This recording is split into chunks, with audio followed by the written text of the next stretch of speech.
What is going on, basketball lovers and hoopheads? Welcome back to the Check Out Basketball Podcast. I'm your host, Bryce, here as always to take you through the week that was in the NBA, the week that twas.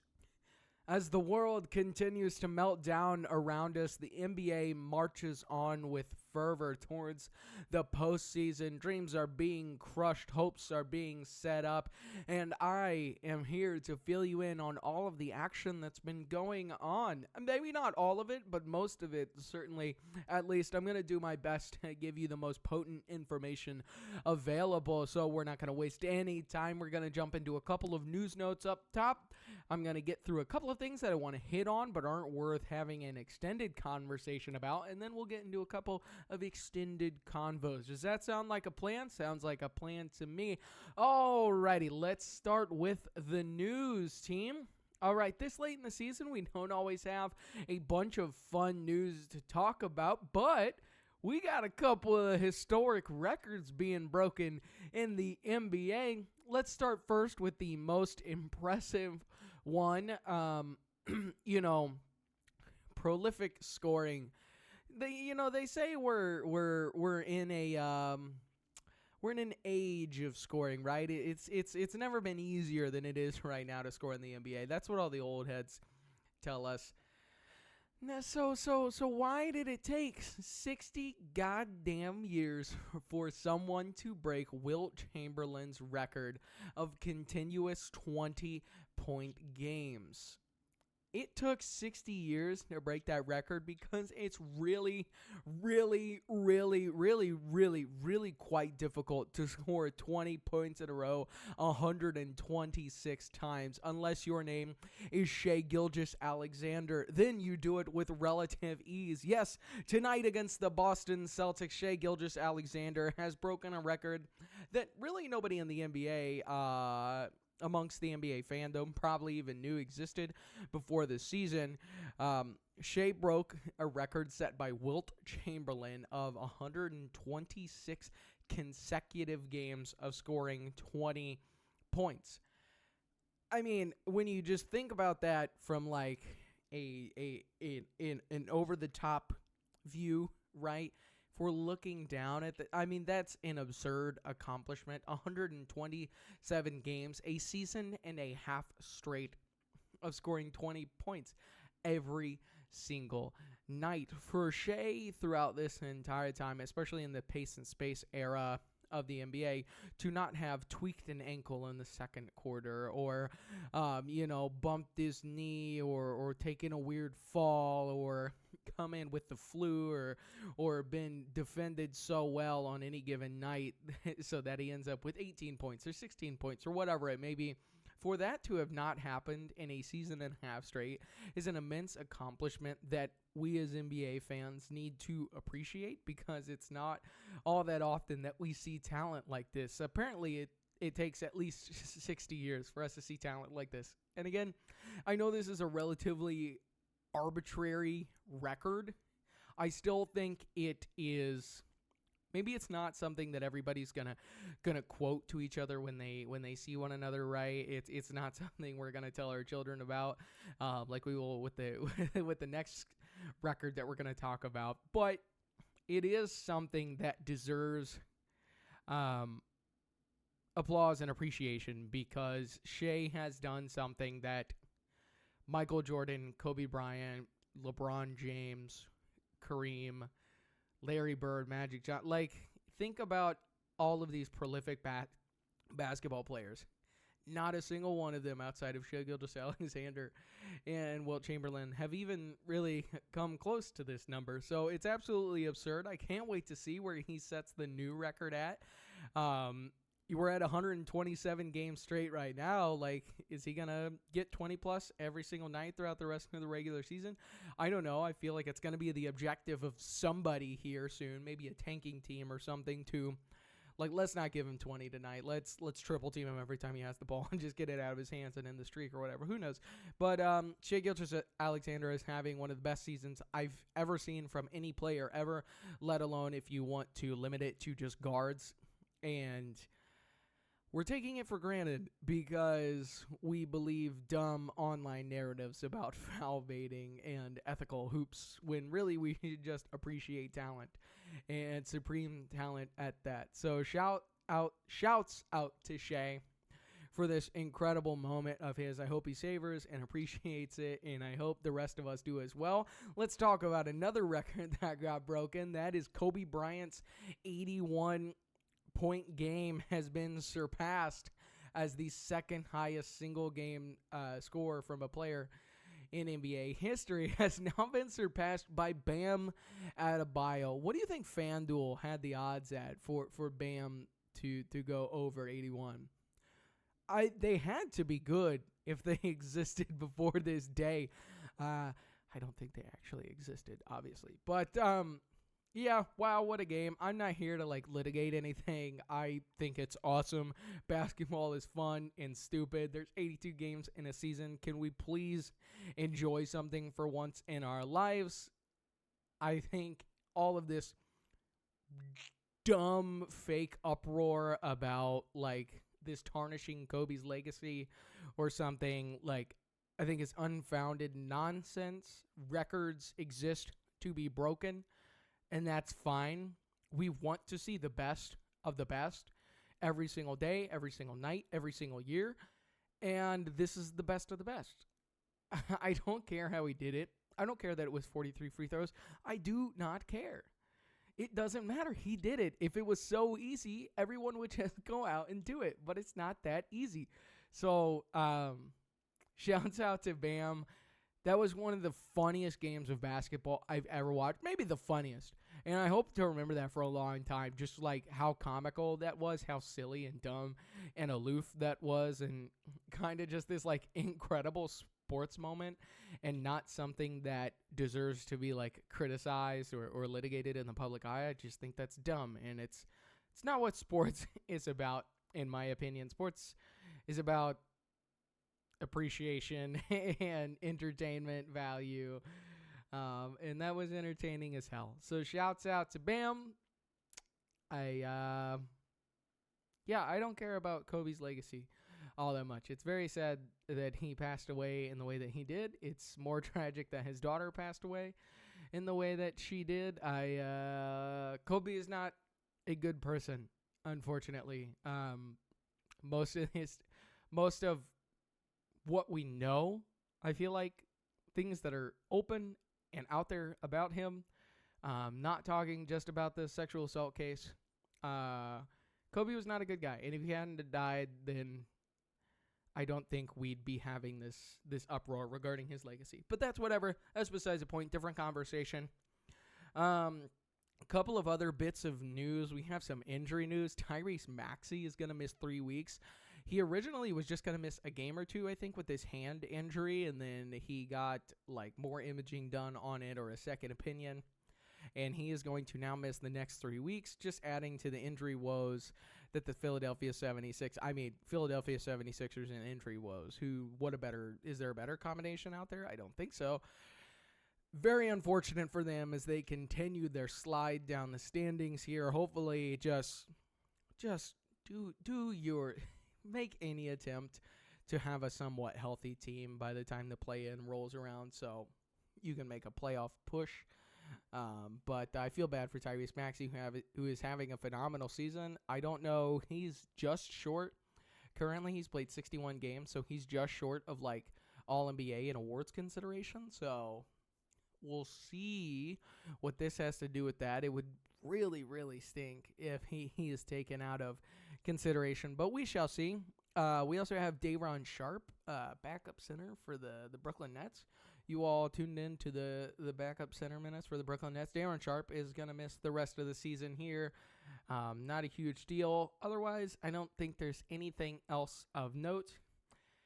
Outside of, I forgot to mention it on Monday's episode, but Adam Silver made a comment. I can't remember where, and it was over the weekend, so this is a week old at this point, but I just feel like it's worth mentioning regarding tanking again and the draft and draft lottery and all that good stuff. Basically just confirming again that we are going to see changes to the 2027 NBA drafts regarding lottery and standings and whatever and yada yada yada. The NBA needs changes and whatever buzzwords he used. We're gonna see change. That's what he said. He also mentioned something along the lines of, quote unquote, the only way to divorce or the only way to de-influence tanking entirely is to divorce draft order from record. He said something along those lines, and he said that would be too big of a shock to the system, but I am an incrementalist. So maybe hinting at a change coming in the future at some point if these small changes, these small adjustments they make here in this offseason, hinting at bigger changes coming in the future if these small adjustments don't seem to have the effect that he and other shareholders want. But yeah, that's all I've got for news this week. Let's talk over a couple of things that I have noted down that, again, I don't want to talk about at length, but things that deserve mentioning, just happenings going on around the NBA. So yeah, as I said, I've got a couple of minor notes here. Some of them are about teams. Some of them are about individual players over this past couple of days that you may not be aware of. First, let's start off with the Atlanta Hawks and their 9-game win streak. The Atlanta Hawks currently boast the longest win streak in the NBA at 9 games. They are 9-1 in their last 10. Shocker, could have done the math there for you. This 9-game win streak is not as impressive as winning 9 games in a row. I think they've had 2 matchups with the Wizards. They played another bad team tonight or last night. It's been a lot of tanking teams for the Atlanta Hawks. Yeah, they beat the Brooklyn Nets tonight, so shouts out to them. Been a lot of tanking teams as of recent for the Hawks. But hey, you got to beat who's in front of you. They had a really tough start to this year with good opponents. So if you play a bunch of good opponents early, you're going to play a bunch of bad ones later on. And they're reaping the rewards right now. So shouts out to them. Jalen Johnson playing super well, as always. Dyson Daniels,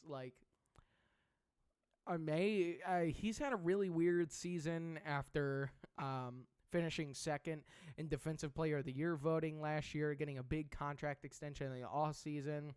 And his offense has just fallen off a cliff this entire year. It's been very weird. They also, with Nickeil Alexander-Walker's emergence on this team as a big free agent signing for them, has kind of muted Dyson Daniels' role just a little bit. So he's had a weird year, but he's been nice, I think, since mid-January to early February. Jonathan Kuminga has played a couple of games for the Atlanta Hawks, all against bad teams, but boy, he's racking up those points like he's bound to do. I already mentioned him, but Nickeil Alexander-Walker is just having such a stellar season. I think he's averaging 19 points a game, great efficiency, essentially the same efficiency he's had his entire career. So managed to up his volume this year and not take a hit to efficiency, which is always a very difficult thing to do. He takes a lot of tough defensive assignments on the wing and whatnot for the Hawks. So shouts out to him. We'll see what happens. They're going to be in the play-in this year. Big time shocker there. The Hawks in the play-in.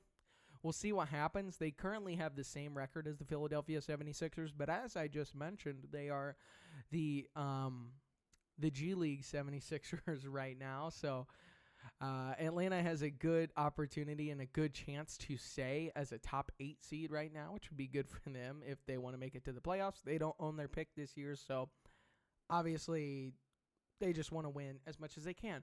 So shout out to the Hawks. Haven't talked too much about them this year after I was super optimistic on them in the offseason, and they made me look like a goddamn moron.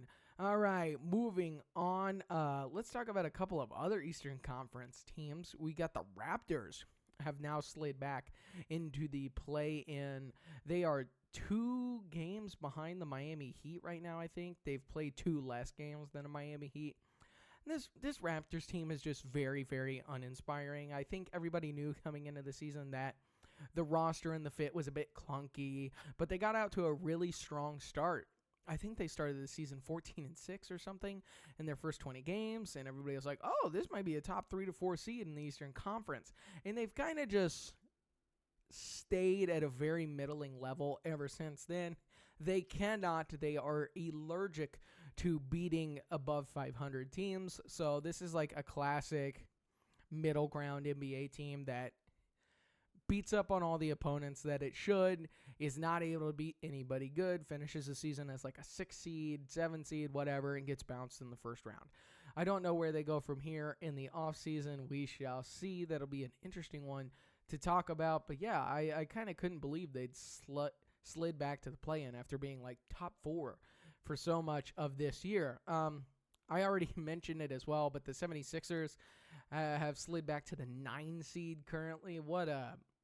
After such an encouraging start to the year, Joel Embiid rounding into form in early January, the team felt like it was finally clicking and they were all healthy and it looked awesome. And maybe, just maybe, you could talk yourself into a 76ers team making the Eastern Conference Finals or something. And then, of course, everything goes wrong with the Paul George suspension, Joel Embiid being injured as of late. Now we have Tyrese Maxey out for 3 weeks. VJ Edgecombe has missed some games. This team doesn't have any depth. They traded away Jared McCain, who immediately looks awesome in Oklahoma City. Oh, just, I don't know if it's Shakespearean. I'm not too well versed on playwrights, but whoever is like the most well-known, like tragic playwriter, surely there is some sort of allegory to be made about the Philadelphia 76ers. They are destined to fall short. And that makes me sad. That makes me very, very, very sad. We'll see what happens with the 76ers, though. Maybe they get all their guys back. Maybe they put up a good fight in the first round. Maybe they make it to the second round. We shall see. We also have the New Orleans Pelicans, if you remember that they exist. That is a franchise.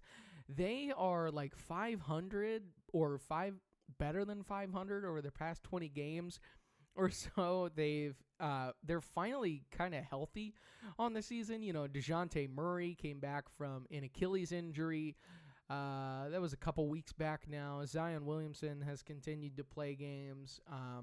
Sadiq Bey is playing games for them. Trey Murphy missed a little bit, and he is back healthy. They finally have a healthy roster, and I mean, they have nothing to play for this year. They traded away their pick. No need to relitigate that awful move. So they have nothing to lose right now. They have nothing to lose and I guess everything to gain by trying to win games. This will, this little, I guess we could call it streak that they're on right now, where they're winning games by benching all of their young guys, giving them no experience, and playing veteran players who don't really have a future on this roster. I can't wait until we get to the offseason and the front office in New Orleans learns all of the wrong lessons from this. And instead of like trying to sell high on Zion Williamson, maybe trying to sell high on DeJounte Murray, Sadiq Bey, maybe even Trey Murphy, moving off these kind of veterans for more assets, they're just going to bring them all back next year and be like, hey, look, post All-Star break last year, we went 500 or something. Well, this year we're going all in, baby.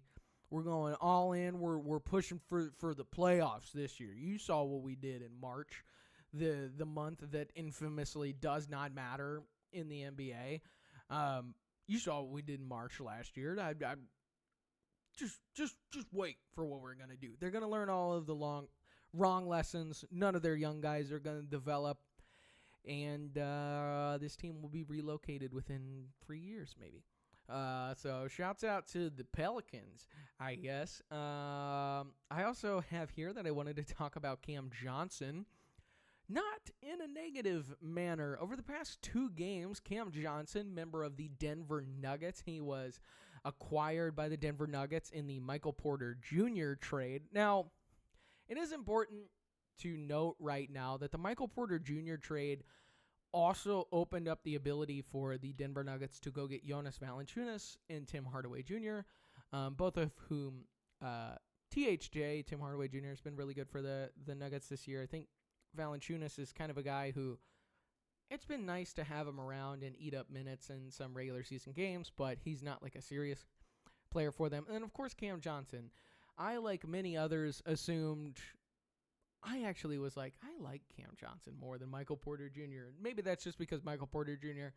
is a complete nutcase, complete psychopath, super weird guy who's not totally all that cool. And I was like, Cam Johnson can do just about everything that Michael Porter Jr. can do. And he's very normal and actually seems like a very smart and introspective guy.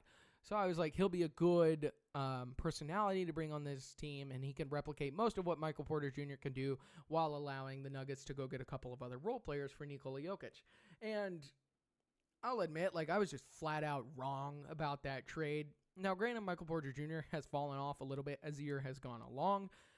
Who could have seen that coming? His incredibly hot and tough shooting wouldn't last forever, but Cam Johnson has just kind of been, I don't want to say he's been nothing for the Nuggets this year because he started a lot of games. He has missed a decent chunk of time with injuries, but funnily enough, the Nuggets, who have the number one offense in the NBA, have had a better offense with him on the floor this year than they did last year with Michael Porter Jr. on the floor. So while the stats don't look very good and the eye test looks really bad, the actual results have been better with him on the floor than when they had MPJ on the floor. But a lot of that could be, due to light-up configurations. Cam Johnson spending a lot more time with Jokic than MPJ did. MPJ spent a lot of times on the floor in second units without Jokic.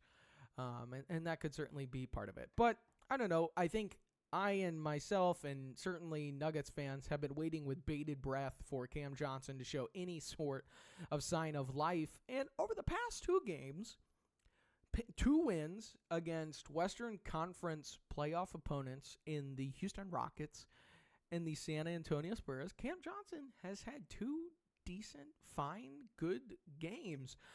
Tonight against the Spurs, he scored 15 points on 6 of 8 shooting. He was only 1 of 2 from 3, but that 1-3 was a really clutch 3. It came with maybe like 3 minutes left and was one of those things where the Nuggets are running the Murray Jokic two-man game as they always do, and a lot of the problems in the clutch, specifically for the Nuggets this year, is that they don't feel like they have the corner shooters that they can trust to take and make a shot in those clutch time moments. So normally the Jokic Murray two-man game in the clutch is potent, beyond potent. It's like the best play in the league because those two have such great chemistry between one another. They know how to open up space and opportunities and just to score out of it. And then even if you bring a help defender into the mix, well, both of those guys know how to spray out to the corners.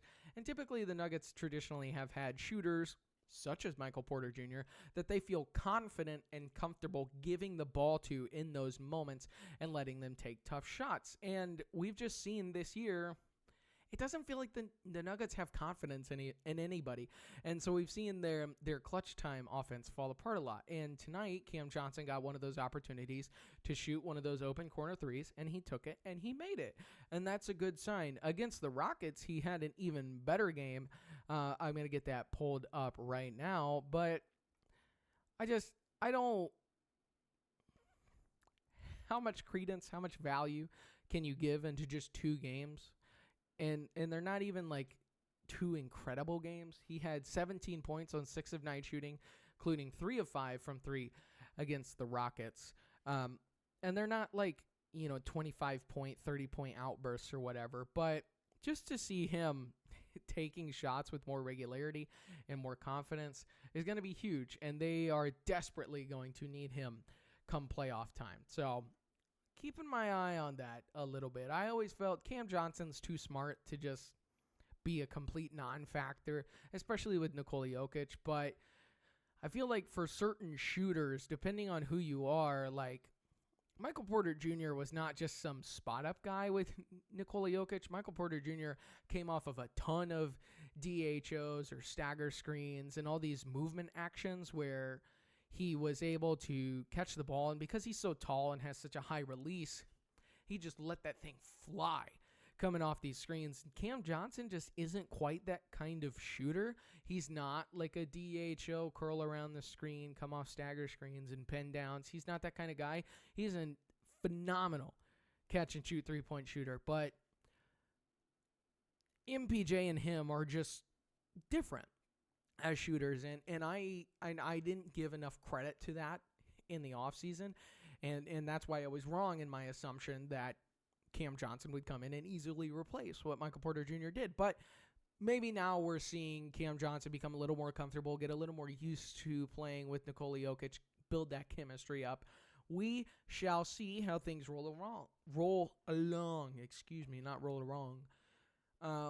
And then last note here, moving off of Cam Johnson, is that Ivica Zubac is still alive. Can you believe? I thought they had that dude like frozen in carbonite, hanging in the bowels of the Pacers arena here in Indianapolis. But it turns out he's real. He exists, and he played a basketball game tonight. Shouts out to the Pacers, who have officially achieved the worst record in the NBA as they lost to the Sacramento Kings the other night after being up 20. What an unbelievable performance, if I'm honest. Shouts out to them for dusting Zubac off for 16 minutes tonight. They promptly played him in the first half, and he didn't touch the floor in the second half. Weird. We'll see if the NBA has anything to say about it. It'd be kind of inconsistent if they didn't. But I thought he looked good. Really nice for the Pacers. The biggest thing that he's going to bring is just that screening. The Pacers were, last year when they made it to the finals, were predicated off of so much ball movement and different actions. And while I feel like their offense obviously had a lot of screening, Zubac is such a different kind of screener from like Miles Turner or Tony Bradley or Thomas Bryant, who were playing center minutes for them last year. He is just a brick shit house of a screener. And there were some moments tonight where you saw Andrew Nembhard obviously just already like loving this guy, getting him so much space.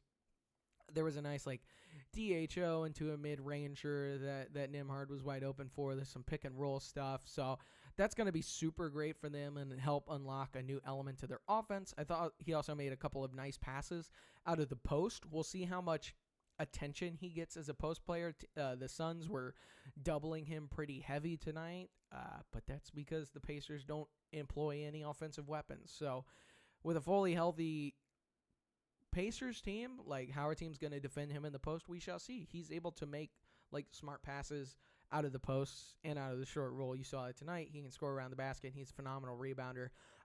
He's going to be great for them. He's going to be absolutely great for them.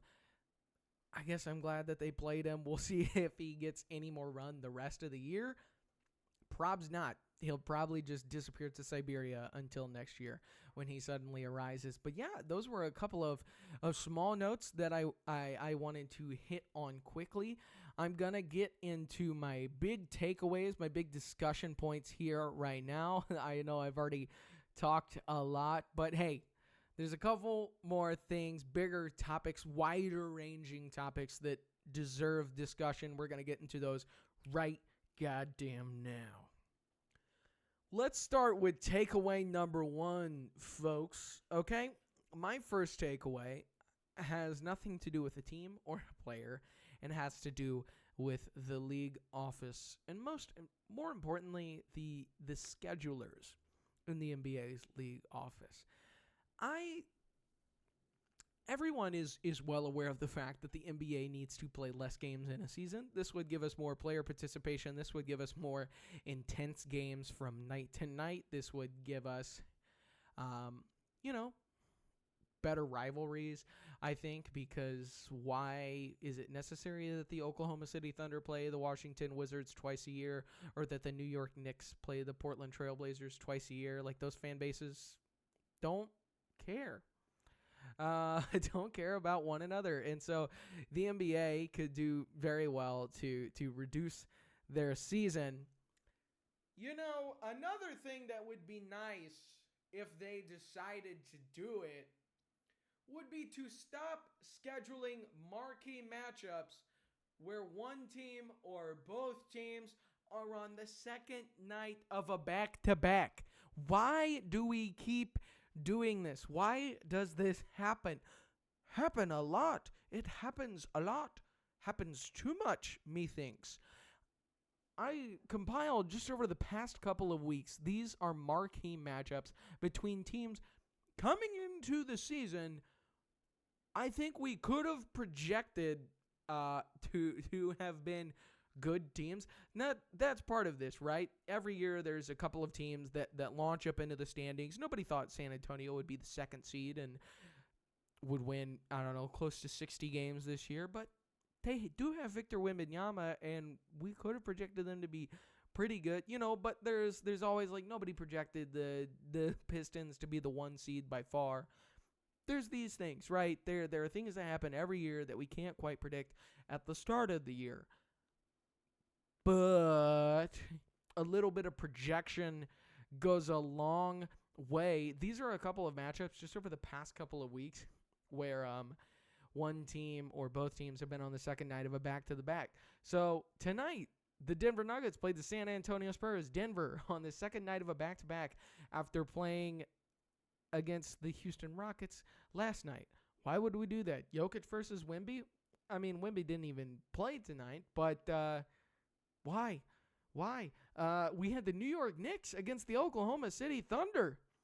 The two, like, betting favorites to come out of each conference in preseason that the entire media, sports media landscape was basically in agreement that these were the two teams that were the favorites to come out of either conference in preseason. Why did they play their marquee matchup, their first matchup of the season, which was in Madison Square Garden, both teams on the second night of a back-to-back? Why? The Pistons against the Oklahoma City Thunder. Again, this one you may have needed a little bit of projection to get to, but very easy to say that the Pistons preseason were going to be like a top 2 or 3 seed in the Eastern Conference. Oklahoma City playing them on the second night of a back-to-back. We had the Boston Celtics against the Denver Nuggets. Boston on the second night of a back-to-back. Again, a lot of people not believing in Boston, but this was a team that won a championship not even 2 years ago, playing the Nuggets at home on the second night of a back-to-back. And then we had the Cleveland Cavaliers and the Oklahoma City Thunder. Again, if people weren't picking the Knicks preseason to come out of the East, they were picking the Cavs. And so this is a possible finals preview preseason.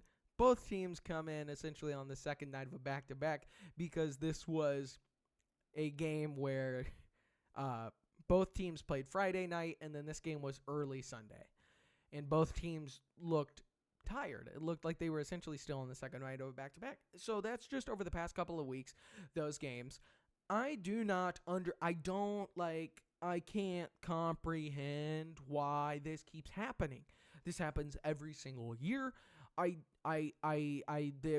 These arenas are not that busy that this is like an impossible thing to avoid, right? It's going to happen sometimes, but why can't the Thunder, like, again, play the Wizards on the second night of a back-to-back? Why can't we, if we're gonna schedule back-to-backs, which nobody likes, how many stars and how many marquee stars sit out of back-to-backs every time during a season, even without an injury? I mean, for years, Kawhi Leonard and Joel Embiid have been sitting out the second night of a back-to-back. Other stars as well.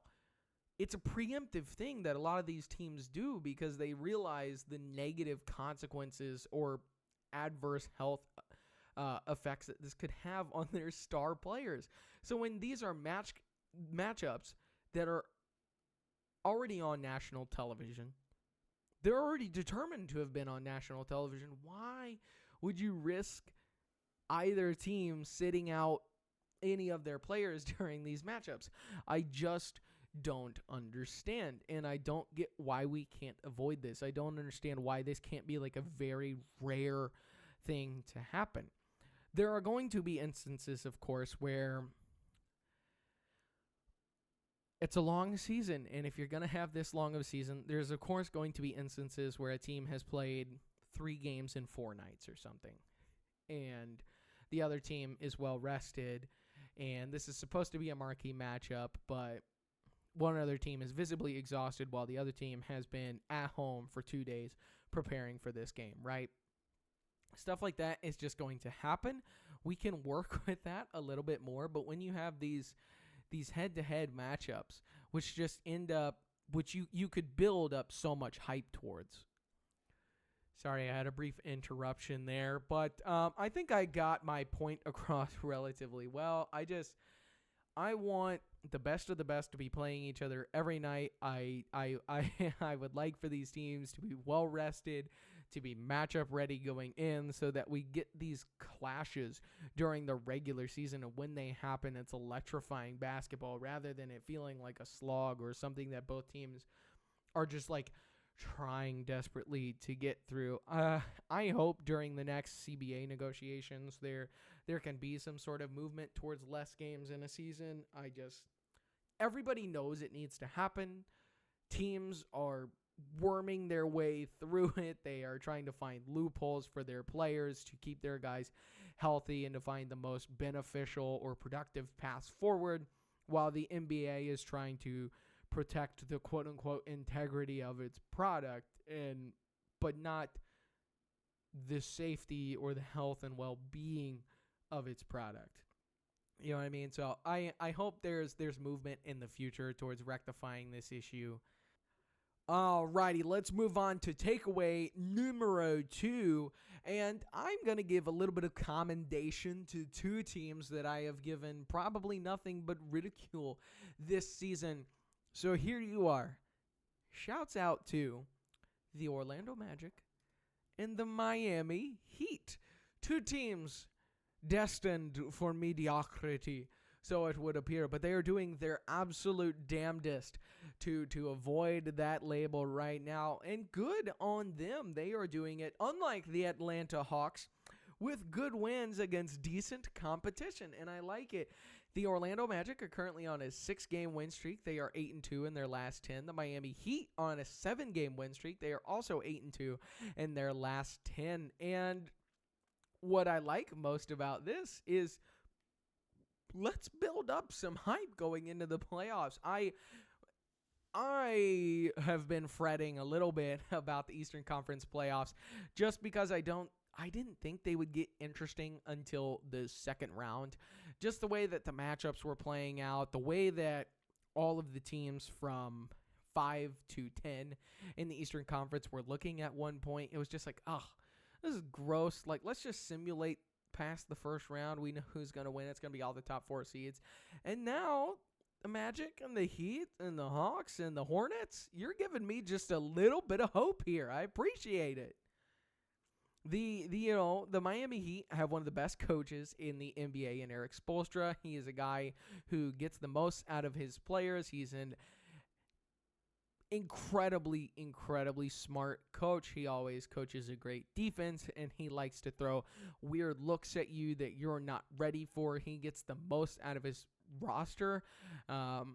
They're a team that loves to play a bunch of zone, but they'll throw like different zones at you. They're like, oh, here's a 2-3 on one possession. Well, now here's a 2-1-2. Well, here's a 1-4 zone. Now here's a 3-2 and whatever. They're just throwing weird shit at the wall constantly. They have a lot of guys who play with poise and confidence, and they genuinely do have some scoring talent between Norman Powell and Tyler Hero, who's been playing very well here recently. Bam Adebayo, 83 points in a game. Did we already forget about that? Forever the commiserate big man in the NBA, and a guy who is criminally underrated, especially on defense. They always play above their heads just a little bit, and so I wouldn't want to draw them necessarily in a first round series. Now, I wouldn't pick them to win a first round series, obviously, especially because right now they'd be projected to play one of the top 3 seeds. I'm just not going to pick them in any of those series, but maybe they can give a little bit more fight than they did last year against the Cleveland Cavaliers when they got waffle stomped into the ground, into nothing. It was tough watch, but maybe now they have a little bit more talent, a little bit more health, a little bit more intrigue and momentum this year. Shouts out to the Miami Heat. They always find a way to get it done. I always underestimate them, and I'm always wrong, and I should just stop that. Although I will argue they're the 6th seed. They're 38-29. They're going to win like 45 to 48 games. That's good, I guess, but it's not like so great that it deserves a standing ovation. You know what I mean? But they are quite good. And then the Orlando Magic have really been playing well as of recent. Again, winners of 6 straight, 8-2 in their last 10, currently in the 5 seed. I think Paolo Banchero has cleaned up his game a little bit and played well since the All-Star break. Mark Spears had a great article and interview with Paolo go up recently. You should go check that out if you haven't already. For the Magic, it's been a lot about health as of recent. You know, they're getting Jalen Suggs playing consistently, and they're getting some contributions from across the roster. Some of their bench guys have been giving a little bit more. I've seen a lot of Jet Howard recently. Desmond Bane has been really awesome. He had just a crazy game against the Cavs the other day. Just go watch some of his highlights from that game.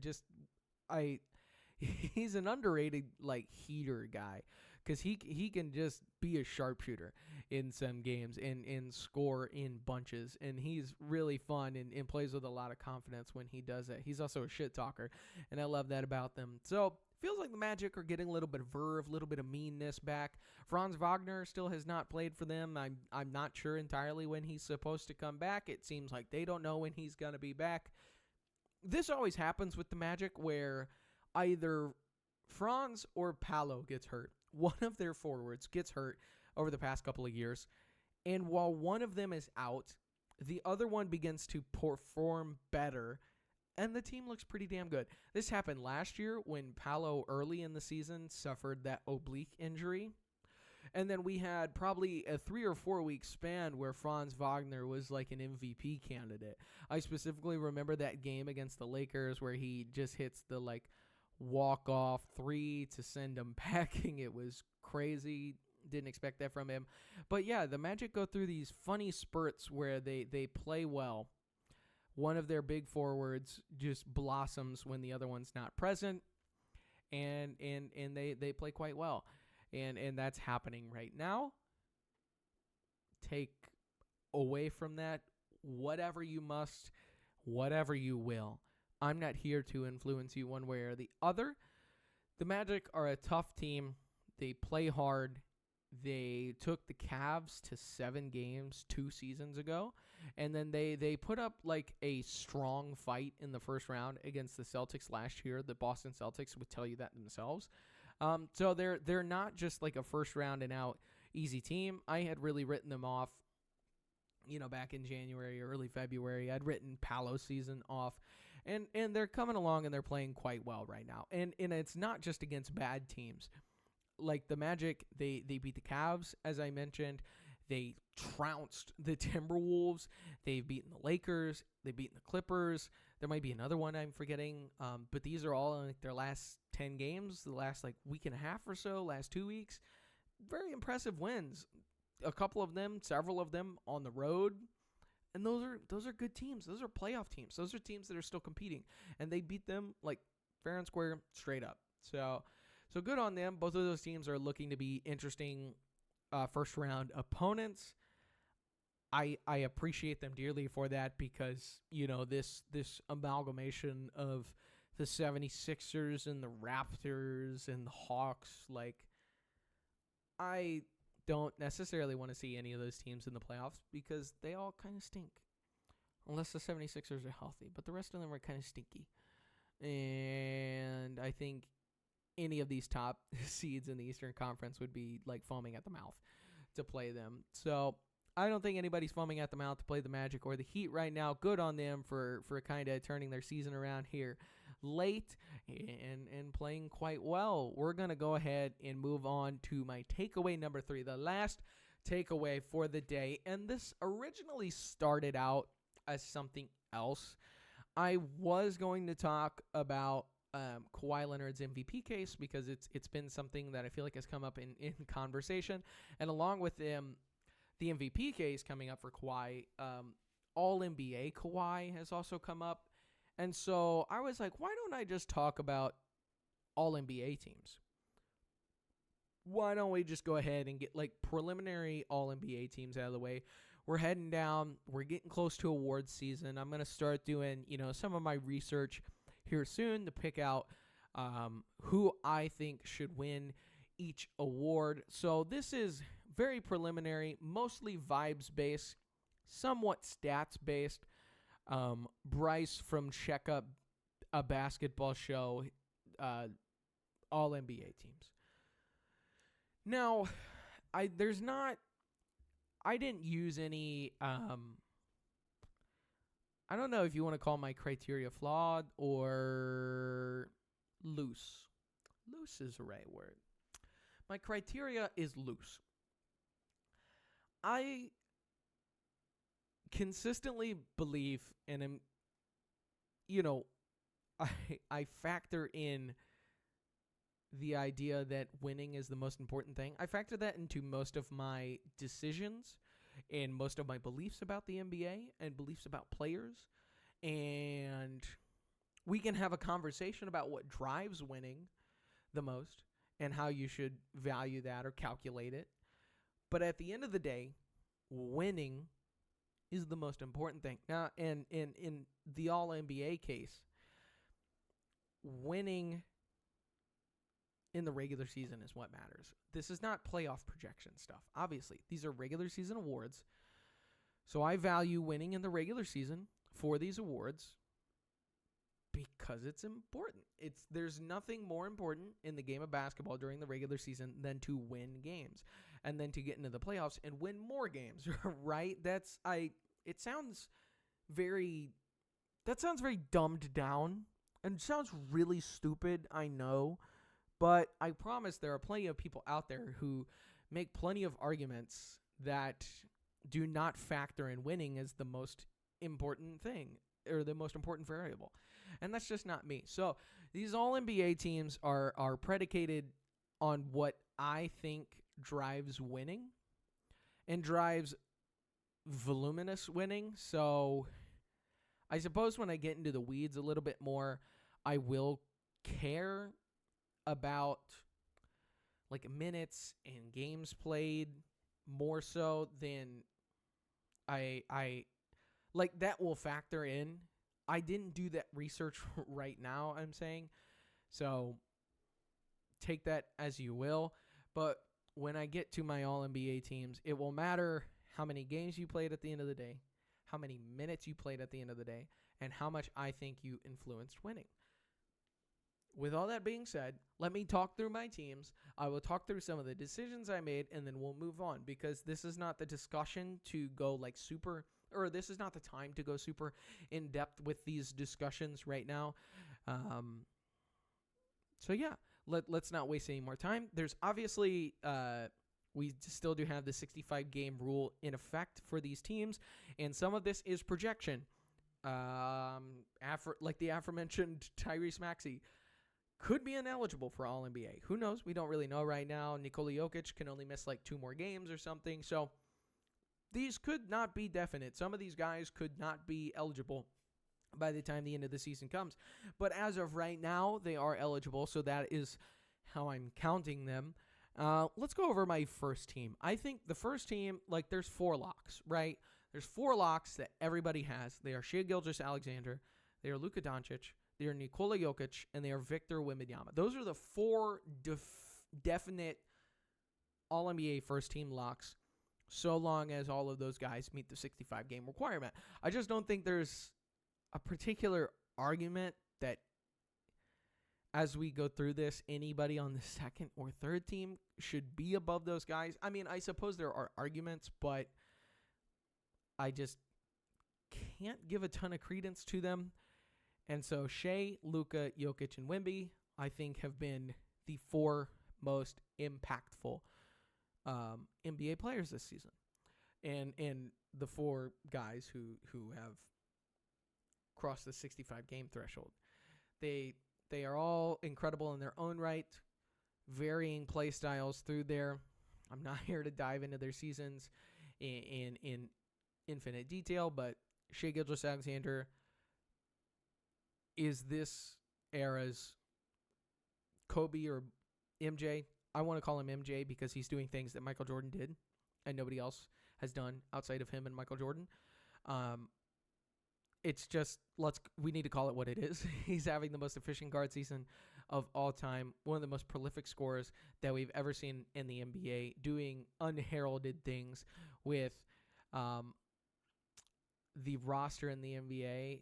He's had the second most games lost due to injury this season from his teammates.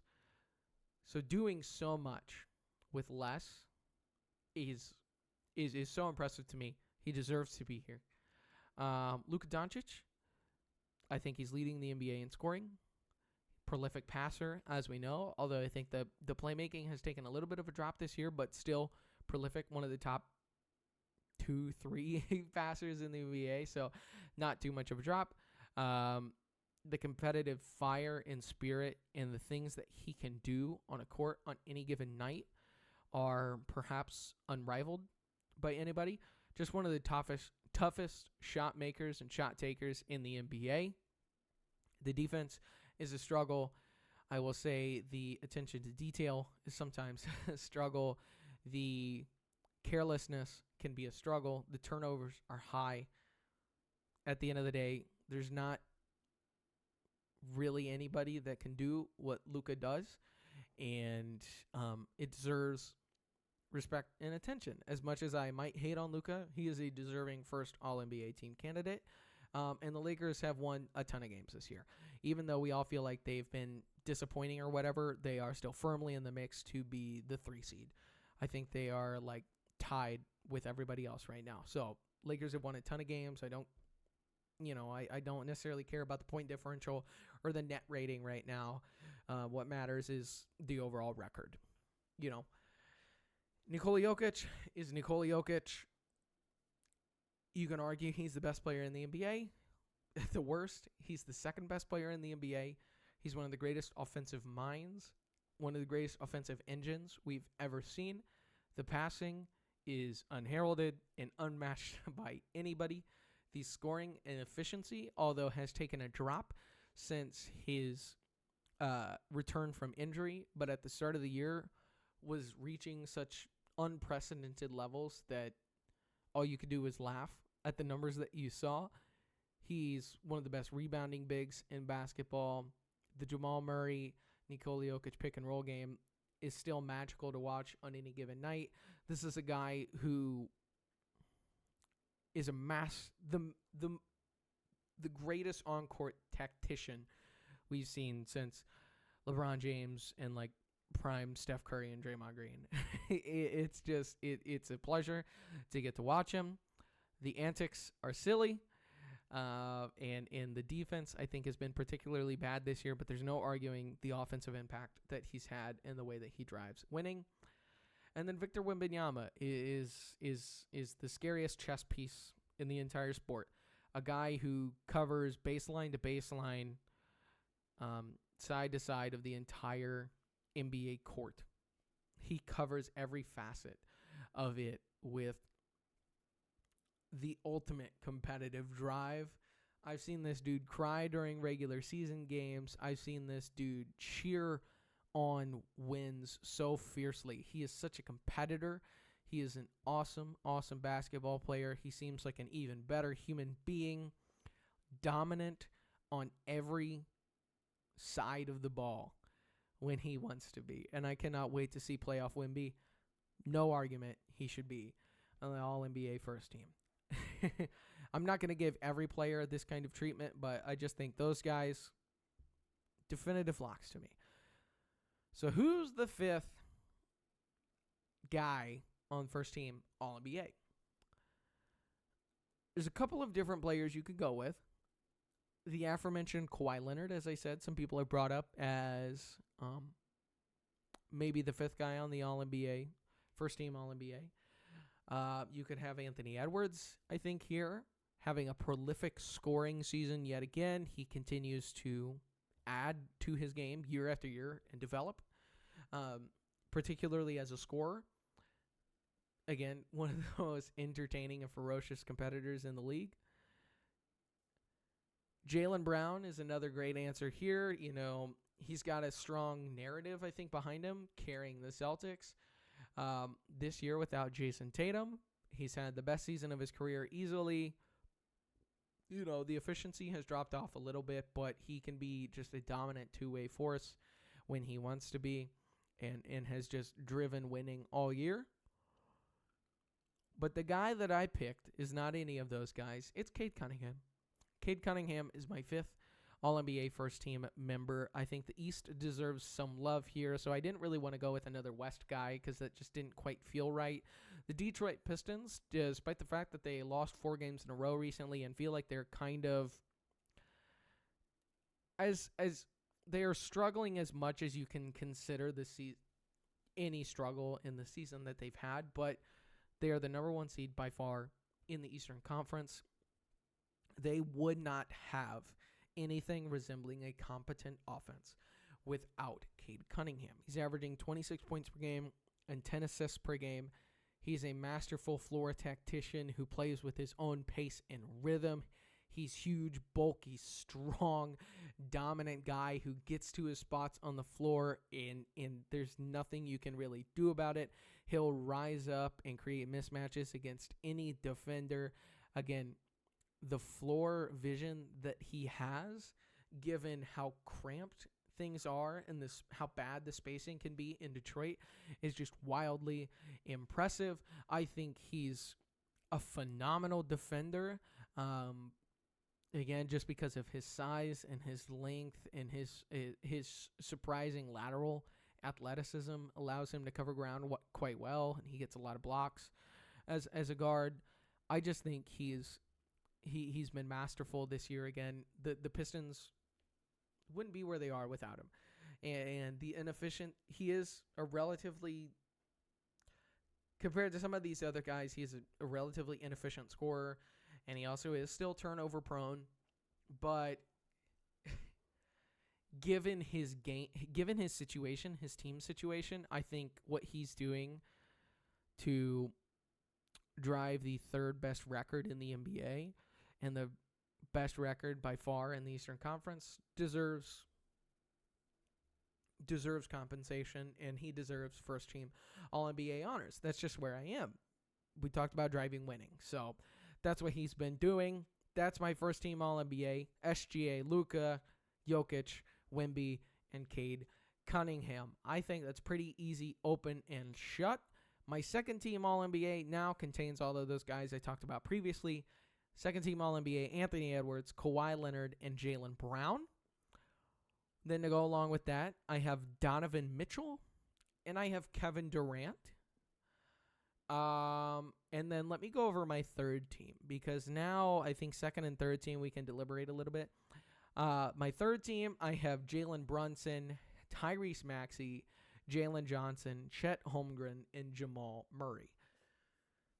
Now, here's the thing, and this doesn't really matter all that much, second and third team, because historically in record keeping, no one cares. People care a little bit about how many first team All-NBA honors you have. Nobody really cares how many second and third teams you have. People just care that you were elected to the All-NBA team. So truthfully, I do not think this matters at all. This is just a selection of 10 guys on the second and third team, to me, that deserve All-NBA honors. And that is what it is, because really, for the record books, no one gives a shit. No one keeps track of this. And no one remembers who was third team and who was second team last year or the year before that. They just remember that they were all NBA. So let's think about that matters here. So we're splitting hairs to put them on second and third team. And at the end of the day, like, I don't really care. I just kind of put these guys down.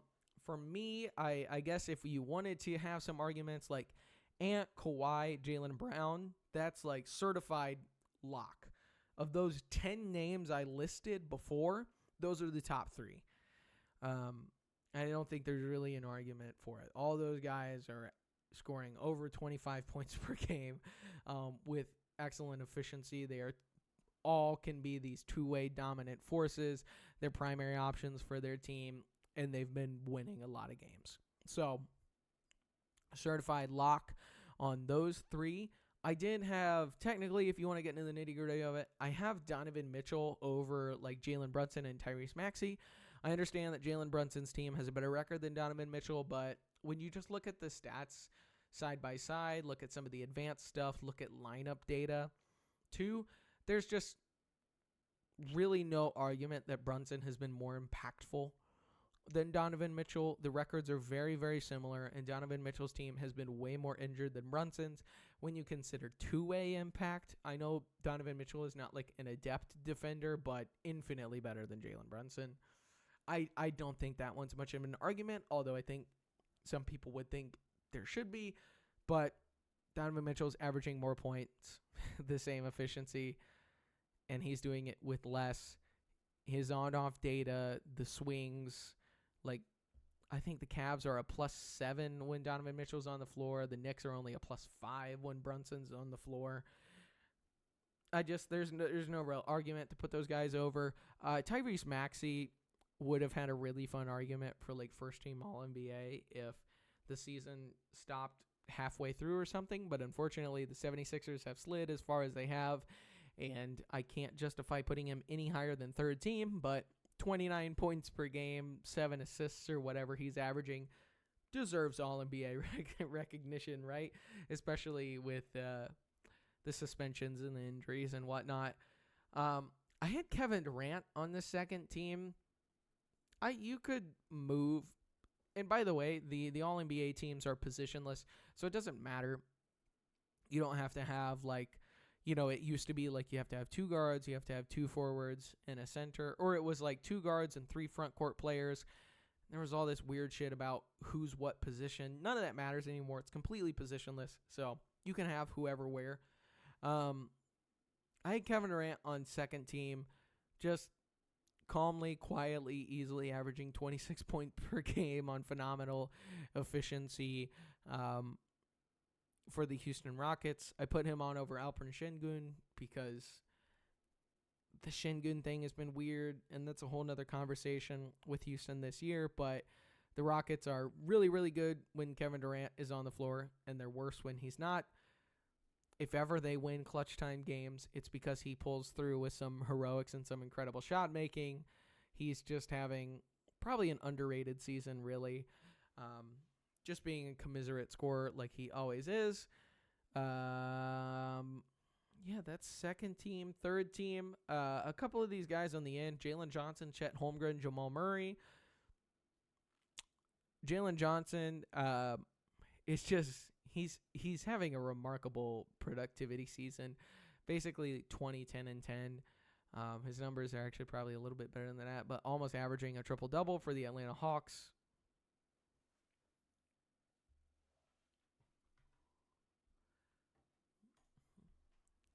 Motherfucker.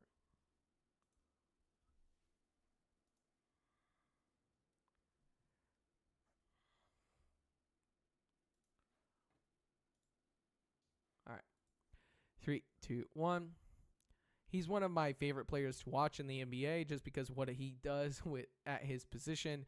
He is impressive and awesome, and he does everything. One of the most electric transition players in the NBA. Chet Holmgren, like, the numbers don't look insane. It's like basically 17 and 9, but he's the second best defender in the NBA. There are some stats that could argue he's literally the best rim defender in the NBA. Yes, even better than Victor Wembanyama.